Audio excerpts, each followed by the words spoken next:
বলছে সবাই, আসবে না কেউ এই বাংলায়, থাকবে ওরে তোমারই ক্ষমতা। আসবে রে আসবে রে আসবে রে মমতা, দেখবে ওরে হাঁ করে বিজেপির জনতা।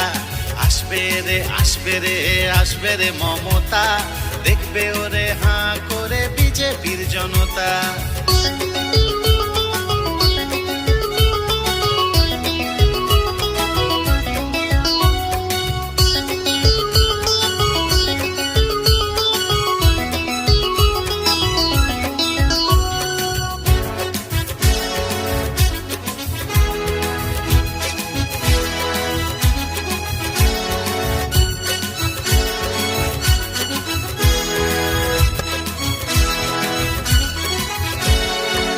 10 বছর খেয়ে যারা করলে রে বেইমানি, দেখিয়ে দেব তাদের কি করতে ওরে।